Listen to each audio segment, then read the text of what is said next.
This is another just FYI. I forgot to do this prior to watching the movie, but I googled Anna Tet.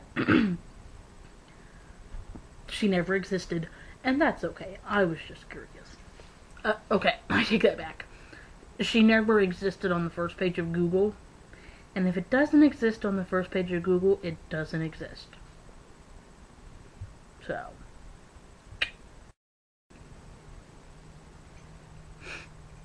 they're totally not in Egypt. They're in Southern California.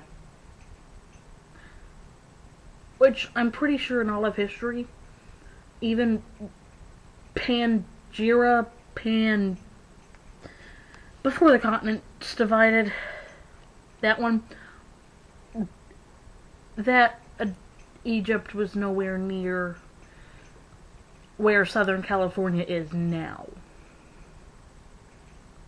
Now, I could be completely wrong on that, but okay. So, anyways, okay.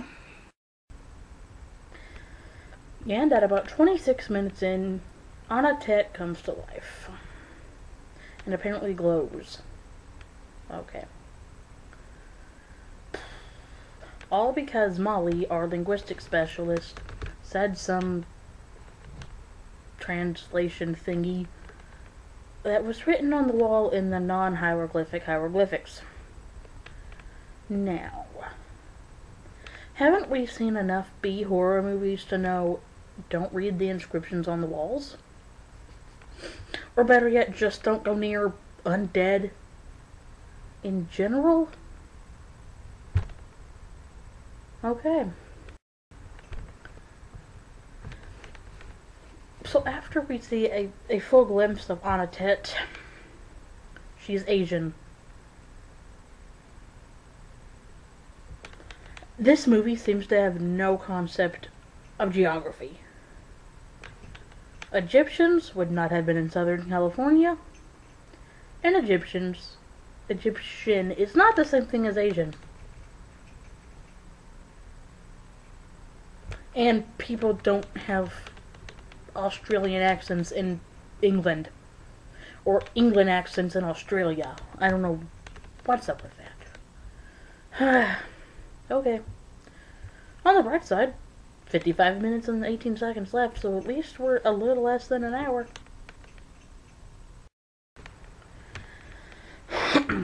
So we have a security guard at the site, and we're gonna call him Paul because didn't say his name.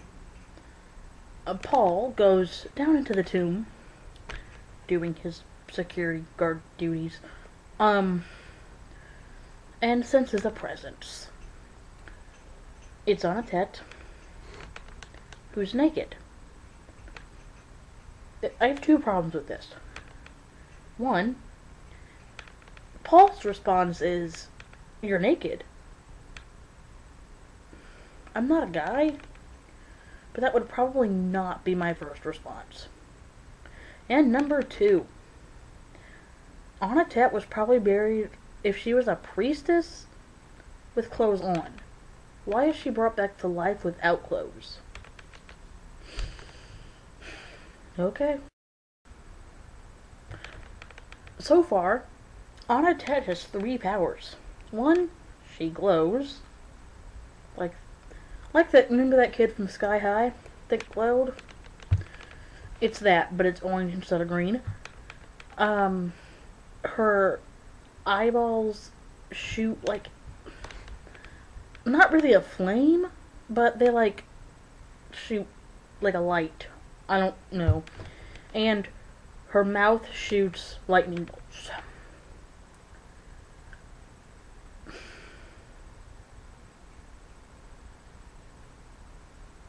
Maybe her mother was Piper from Charmed, because Piper blows up stuff, so there's fire, sort of. And her father was Zeus, because of the lightning bolts.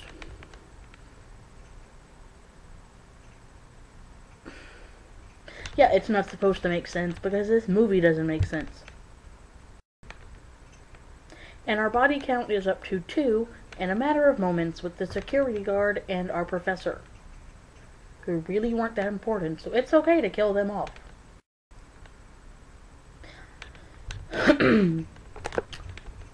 We have our first 2 running gags. Molly's sister is named Kevin. I've heard of a lot of unisex names. Kevin is not one of them. And everyone makes fun of her name. The second one being, when Annette tells people her name is Annette, everyone thinks that she is saying Annette.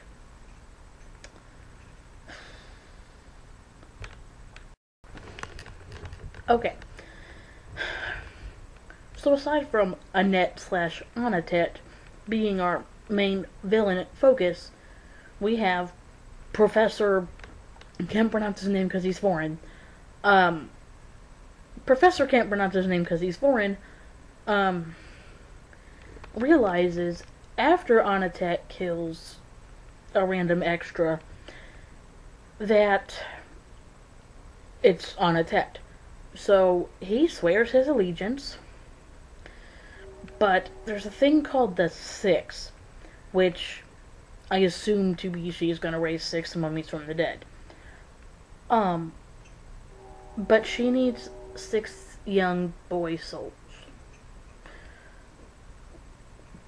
So, and Doctor can't pronounce his name because he's foreign, is too old. So, that brings me up to a question. Does that make Annette a pedophile? Okay, moving on. Doctor can't pronounce his name because he's foreign. Promises to get the souls of some of his college boys. So now we have our main villain and then the side villain. Our body count is now up to 3. The third one being just a student. Annette really seems to like extras. And our body count is up to 4 with another college kid extra. That's seriously all that's happened in about the past 15 minutes. Okay. Now, our 4th victim does try to stab Annette, whatever. Except she's already dead. So that doesn't work. Sorry, I jumped the gun. At this point, we're still at 3 victims, but I have a feeling our 4th non-victim will be a victim within the next couple minutes.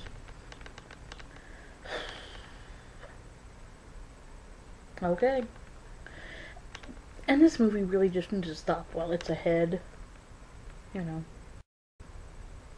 Yep, I called it. Extra number 4 is dead. Okay. And not even a full minute later, we have our 5th extra dead. But it's not by Annette. It's by Professor can't pronounce his name because he's foreign. And his method is to chop her head off with a pickaxe.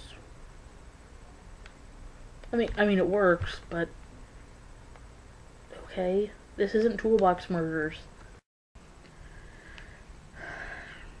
In what I assume to be a sacrifice of some sort, Doctor can't pronounce the name because he's foreign, scalps himself. Yeah, I don't know where to go with that one. My next problem is this. Carter, who isn't a primary character, but he's not really a secondary character either, gets burned in a confrontation with Annette. He lives because he throws, like, acid on her or something of the sort. I'm first aid certified. It looks like he has 3rd-degree burns. Maybe a major second. Or a high second. I don't know how they classify. But we'll just say 3rd for the sake of argument. He has third-degree burns. Okay, they're not in Egypt, and we've established this. Southern California has to have a hospital. But yet Molly is treating it with a first aid kit. It's not gonna work.